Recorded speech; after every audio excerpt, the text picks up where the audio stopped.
Morning to all. Barriers in effective communication is a topic in Unit 4 of Principles of Management subject. What is communication? Communication is a process of transmitting ideas from one person to another person. In the process of transmission, there are so many barriers. It is a very important question in the Unit 4 of Principles of Management subject. There are 16 barriers. Lack of planning, semantic distortion, selective perception, fear and emotions, distrust and threat, timing of communication, overloading of communication, loss by transmission, poor retention of message, status symbols, poor listening, premature evolution, unclarified assumptions, faulty organization, poorly expressed messages, and international barriers. There are 16 barriers. Let us see one by one. And the barriers are classified into 6 categories like physical or environmental barriers, physiological barriers, language or semantic barriers, emotional barriers, mechanical barriers, or socio-cultural barriers. These 16 may come under any one of the 6 categories of barriers. This classification is also very important: physical, physiological, semantic, emotional, mechanical, and socio-cultural. First one, lack of planning. So in the communication process, planning is very much essential. Without planning, the communication will not be effective. Most of the time, people start communicating verbally without proper planning.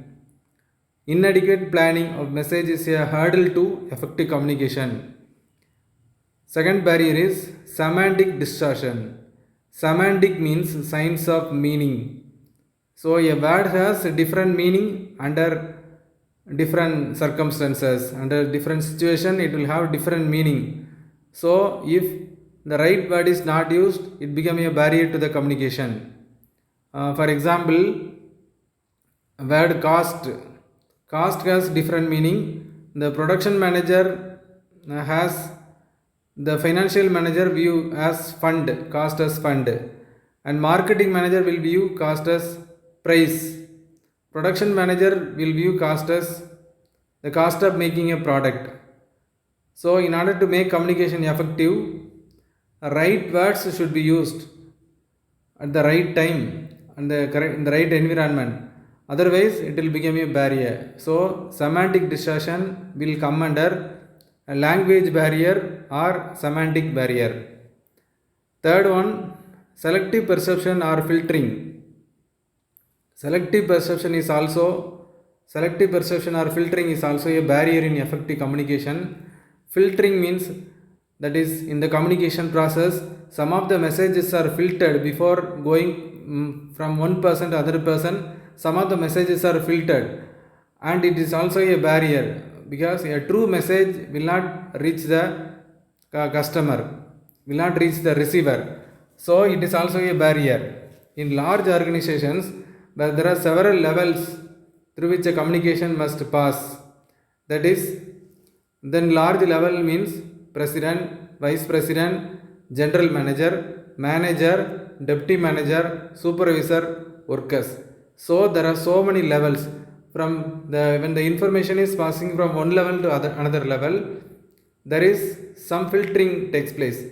So this filtering is a barrier to effective communication. So from the top level management to the bottom level management, the true meaning of message will be distorted. So this is a barrier in effective communication. The higher an information has to travel, higher is the degree of abstraction. Due to this, significant pieces of information is entirely missed, or the significance is diluted or sometimes distorted. So better understanding between superior and subordinate can avoid this type of filtering. Then types of communication, this type of barrier will occur in different types of communication. So upward communication, this selective perception or filtering will occur in the upward communication. Types of communication is also important. So upward communication, downward communication, horizontal communication, vertical communication. From the bottom worker to the top level management is said to be upward communication. From the manager to worker, it is said to be downward communication. Horizontal communication from the manager production and manager finance. So manager at the same level is said to be the horizontal communication. And vertical communication, no, not it's a vertical communication, diagonal communication. From one level in the diagonal direction communication will takes place.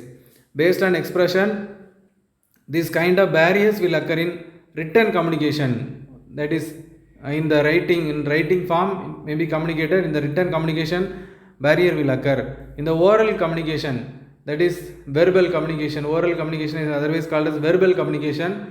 In the verbal communication, this kind of barrier will occur. A non-verbal communication, that is gestures, smiling, and signing are all the non-verbal communication. So there are so many barriers. These barriers will occur in these types of communications. And the fourth type of communication is fear and emotions. So this will occur in oral communications. It is also the emotional barrier or psychological barrier. Emotion is a reaction of feeling. So fear and emotions will directly affect the communication process. Because of fear, the true message will not be delivered to the receiver. The senders, when people communicate, they convey facts, opinions, and emotions. So sender's feeling can be encoded along with the facts and opinions. That is, you can see the communication process. The first people in the communication process is sender. The sender, the message from the sender is encoded and it goes to the transmission channel. Then the message is decoded. Then it reaches a receiver and it is understanding by the receiver, and if there is any feedback, it is sent back to the encoder. This is a communication process.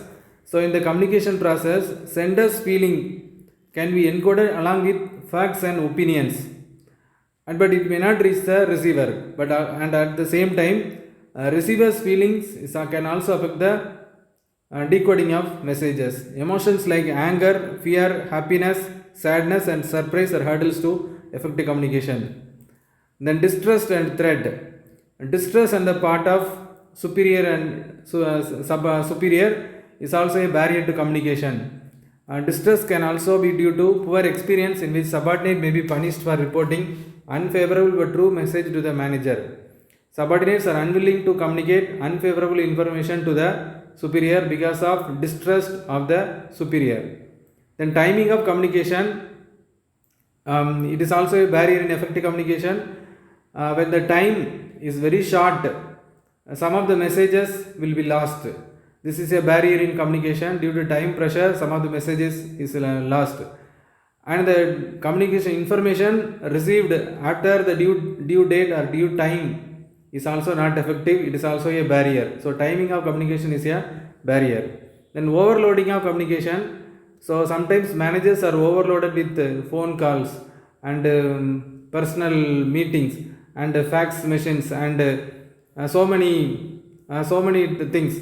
At that time, they may be overloaded with the information such as reports, letters, telephone messages, memorandums. So electronic communications have increased the quantity of communications. So hence filtering is essential in order to avoid overloading of communications. So in this time, managers can mistakes such as they can omit some information, they can make errors, or they can make delays, or they can concentrate. They cannot concentrate on quality of information because the quantity of information is more. They may distort some information. Then loss by transmission. It is a mechanical barrier, and that is message flow from one person to another person or from one device to another device. Most of the message is lost. This is called as lost by transmission. In transmission process, 30% of message is lost, and message becomes less and less accurate when it flows from one person to another person. Then poor retention of message. That is keeping in mind, keeping in memory, and that message is said to be the retention. So poor retention of messages is also a barrier in effective communication. Then status symbols. In some organization, there will be separate bathrooms and separate cafeteria, separate car parking area. So for workers as well as for the managers. So this will widen the gap. So this will increase the communication gap, and greater the rank difference, greater will be the communication gap. So this is also a barrier in effective communication. Then poor listening. So sometimes people will not listen what the sender is telling. So it is also a barrier in effective communication. So the listening requires thinking, full attention, understanding of the message. It also requires patience and understanding on the subject. Good listeners are good communicator. Premature evolution. Sometimes people will come to a conclusion before the message is fully told by the sender. So a manager should avoid such premature evaluation, what subordinates tend to say. So should not come to a conclusion without waiting for full information to arrive. Then unclarified assumption. Sometimes messages contain some assumptions. If the assumptions are not clearly understood by the superiors or by the subordinates, it will become a barrier to effective communication. Then faulty organization. The chain of command is too long or span of control is tall.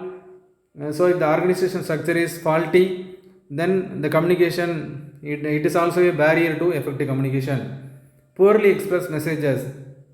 Then some people will express a message very poorly. So it is also a barrier to effective communication. Lacking coherence, having poor sentence structure, sentence messages which are vague are the hurdles to effective communication. Then in the international barriers, so Japanese, it is a socio-cultural factors. So Japanese do not like to say no in communication. Then German and English give importance to the words used in communication. Japanese talk around a point without stating it directly. The distances that feel comfortable are different for different cultures. Americans and Europeans will prefer very close distances, but Asian people will not prefer close distances. Smiling in communication indicates happiness and discomfort for some different cultures. Japanese people will not like smiling in communication, but US and Europe people will like smiling in communication. Maintaining eye contact represents a good sign and distress in some cultures. Maintaining eye contact is desirable in Western cultures, but maintaining eye contact is discomfort for Japanese and Asians. These are all the barriers in effective communication. Thank you very much.